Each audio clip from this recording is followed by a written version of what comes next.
耶！我得啦，不可能嘅任務完成耶！可以攞車啦，可以攞車攞車到嘅話。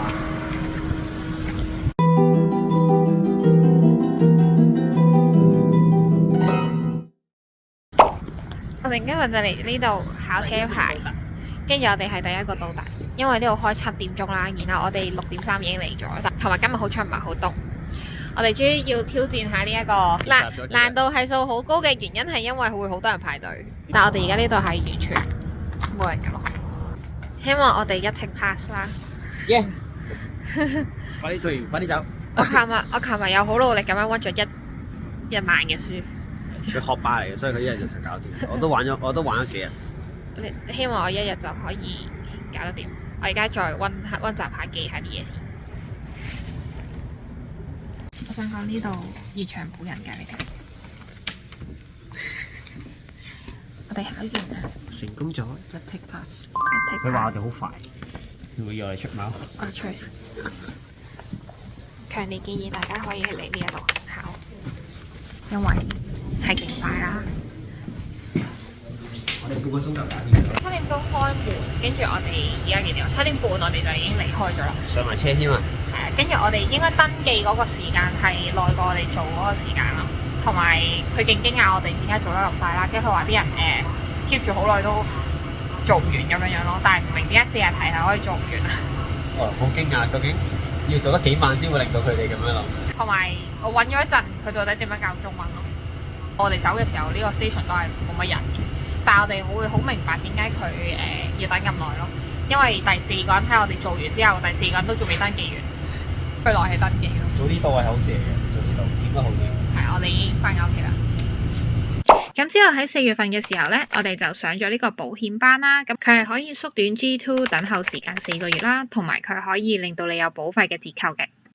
我哋今日呢就會即將學車，耶！期待已久啊！係我哋第一堂嘅學車。不過大家都見到啦，今日係落雨啦，咁第一堂就會係一個挑戰。有啲緊張，我哋因為由0開始啦，然之後第一次揸車咧就落雨啦，咁樣我唔知會有啲咩特別嘅唔同咯。多咗少少路面情況要睇咯，咁樣。但係希望我哋可以高速度啦。話晒我哋都有好多 Mario Kart 嘅經驗，我哋有吸引力法則。因為你買咗車啦，係只許成功不可失敗。應該係我哋考完牌嘅話呢架車就會啱啱好到嘅。咁所以我哋而家係用吸引力法則，用部車嚟吸引我哋個牌。少少緊張，但係又好期待咯，因為我哋其實已經約咗一段時間啦，但係都未得閒。因為除咗買車好多人之外咧，學車都好多人，學車都要排嘅，即係要啲時間等啦。咁期待多啲。咁我哋轉頭睇下咩情況啦。OK，拜。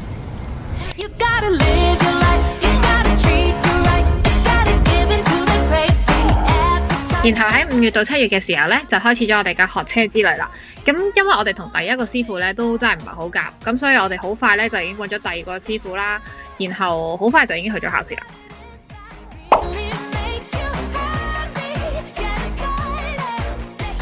啱啱好8個月嘅時間呢，我哋就去咗考試啦。而我哋選擇咗 Lindsay 呢個地方考啦，都幾容易嘅。咁所以呢，師傅只不過係喺我哋考試之前陪我哋兜咗幾轉，咁我哋就可以去考啦。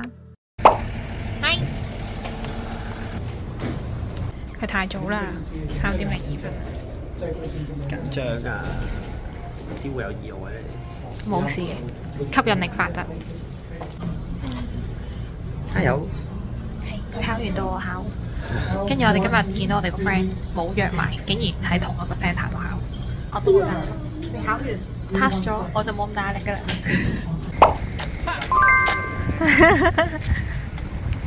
咁快嘅你？我都拍得唔係好好啦。10分鐘啫喎，你出咗去。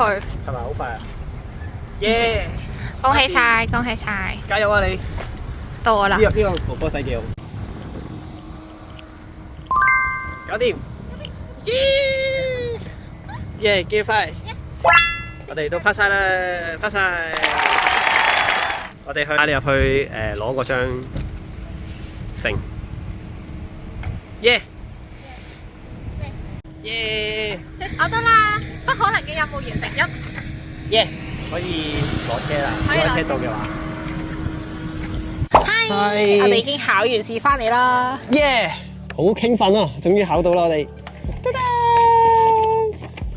好嘅。今次就其實係一個對於我嚟講係不可能嘅任務啦。咁因為我之前年結都有講過啦，其實我係從來都冇諗過考車啦。然後當我真係開始學車嘅時候咧，真係好難，我覺得對我嚟講，因為我哋都係換咗師傅啦。因為第一個師傅咧同我哋真係好唔夾，咁所以我就 keep 住學極，都覺得自己係應該考唔到啊、唔識啊咁樣啦。但係我換咗個師傅之後咧，就好咗好多啦。咁信心大增，咁上咗幾堂之後咧，咁我就趕得上佢嘅進度，我就一齊可以去考咁樣啦。你唔好講得上進度，其實我都好緊張嘅，即係佢哋大家都話OK 㗎啦，咁但係其實自己都會有啲緊張。係因為一開始我應該係落後好多啊！我哋轉咗師傅之後咧，嗰個師傅都話啊佢 OK 嘅，因為佢手感 OK 咁樣樣。咁但係我係勁唔 OK 啦，跟住我學到最尾咧佢都係話我唔可以去考嘅咁樣。跟住我補堂啦咁樣，即係一個星期就練3日咁樣啦。咁最後咧佢就話OK。咁就俾我同佢一齊同一日考咁樣咯，咁變相我哋同一日考平啲咯咁樣。一個好嘅師傅實在太重要啦，因為呢個師傅其實真係教得好好啦。去咗 Y Y 上高速之後咧，佢真係佢個成績係一路進步嘅。我師傅同我講哇 Y Y 上完高速之後已經可以考啦。我人生咧比較少做啲冇把握嘅嘢，但係學車係一樣我係勁冇把握啦嘅嘢咯。即係你揸到好嘅啫。我唔係啊，係高速爭。我考完我都未必會揸，總算考到呢個車牌。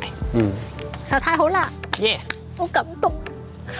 咁俾少少 tips 大家，就係我哋咧考 G1 嘅時候咧，就去咗最東邊啦，冇乜人嘅地方去考嘅。又比起去開 centre 之前做咗少少過去啦，同埋我哋冬天過去嘅。所以我哋咧係第1、2個考啦。我哋一入去考完之後咧就走得啦，因為我哋聽啲人講咧，有時你排 centre 咧可能都排3、4個鐘先可以考。前一晚温好啲multiple choice 其實都 OK。上網其實好多試題可以做嘅。其實係有啲唔同嘅佢啲字眼，不過你 get 到就 OK 咯。同埋早少少去考咯，咁你要翻考都唔係太難咯。G2 嘅話咧，我哋就上咗 insurance 班啦，咁所以咧就扣減咗一部分嘅時間啦，就罰咗4個月啦。咁然後我哋就再揾咗師傅啦。咁但係師傅呢樣嘢咧真係好夾人啊！睇下你好唔好彩。其實你自己學嘅時候都會知道嗰個師傅同你夾唔夾到或者教唔教到呢嘢嘅。咁其實要自己 feel 下啦。我其實好大感觸覺咧，哇！呢個師傅唔係路過，即係佢教啲。同埋每一個師傅咧教嘅手法都唔係好同。咁我要盡量忘記咗第一個師傅講嘅嘢咯，先會令到我冇咁混淆咯。嗰件事，即係如果你真係覺得嗰個師傅唔啱你咧，就唔好勉強落去啊，因為你寧願學啲新嘅嘢喺度，唔好放啲舊嘢喺你個腦海入面。所以一覺得唔 OK 咧，就即刻離場。即係如果有朋友想知我哋個師傅係個聯絡嘅，我都可以介紹俾你。的確佢係教到好嘅，佢係公道啦。佢最好嘅地方係佢唔會立亂俾你考咯，即係佢會睇你進度啊，你 OK。佢唔俾你考，佢真係唔俾你考。先會俾你考咁樣，即係佢唔會話想賺你錢就俾你去考。就拱你去考啊，要你租一次車去考試，因為你考一次試都唔平㗎。佢收費都係公道嘅，我覺得，即係佢冇獅子開大口逼你用佢架車啊，或者其實你用自己車考佢都 OK 嘅咁。同埋最緊要其實你考完 G2 咧係唔需要俾 G 嗰個費用㗎。只不過有啲師傅會叫你俾埋嗰個費用，然後拎咗你個旗去賣啊，咁所以大家就小心。其實係唔需要俾錢嘅。係考完就算。你1年後先再俾錢，先再 book 都 OK 嘅。因為如果唔係咧，你到時俾人 hold 住咗你個旗，咁你又逼住一定要揾翻嗰個師傅。揸住個春袋都唔係咁好啊，因為你 G1 嘅時候咧已經俾咗你 G2 要考試嘅費用，所以其實任何師傅去幫你去申請個期都係一樣嘅，即係你自己都可以去報個考試嘅日期。咁所以個師傅如果佢可以俾到快期你，咁佢可能有啲咧佢就係因為佢攞咗人哋學生個期，報咗霸咗嗰個位置，然後你肯俾錢佢咧，佢就肯俾個快期你咁樣樣，咁係會有啲咁嘅師傅嘅，咁所以就。